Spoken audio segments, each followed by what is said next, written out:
دوستو آج کے اس دور میں ویسے تو ہم ہر روز KFC سے لاکھوں چیزیں آرڈرز کرتے ہیں، لیکن کیا آپ نے کبھی سوچا ہے کہ KFC کے لوگو پر نظر آنے والے یہ انکل کون ہیں؟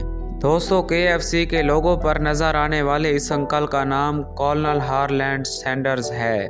کولنل ہارلینڈ نے اپنی پوری زندگی مزدوری کر کے گزاری اور پورے 65 سال بعد انہیں آخرکار کامیابی مل ہی گئی۔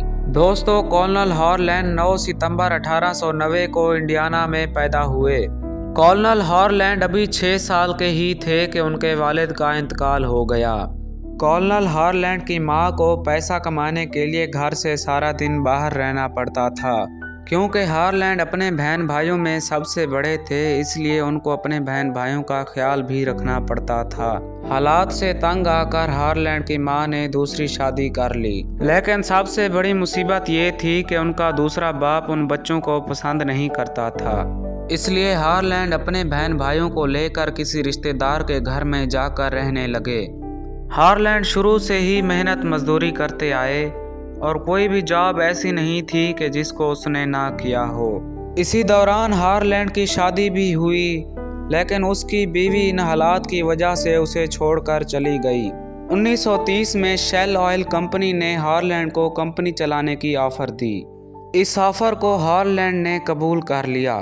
کیونکہ یہ اسٹیشن ہائی وے پر موجود تھا، اس لیے ہارلینڈ لوگوں کو مختلف چیزیں پکا کر بیچتا تھا۔ دیکھتے ہی دیکھتے اس کی فرائیڈ چکن اتنی فیمس ہو گئی کہ اس نے گیس اسٹیشن کے ساتھ اپنا ایک ریسٹورنٹ بھی کھول لیا۔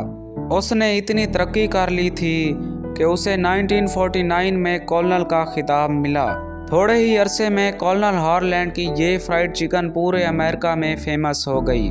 لیکن کیونکہ کولنل ہارلینڈ کی ایج بہت زیادہ ہو گئی تھی، وہ اب یہ سب کچھ مینیج نہیں کر سکتے تھے، اس لیے انہوں نے اپنی فرنچائز کو سیل کر دیا اور ساتھ یہ بھی طے کروایا کہ ساری زندگی KFC کے لوگو سے ان کی تصویر کو نہیں ہٹایا جائے گا۔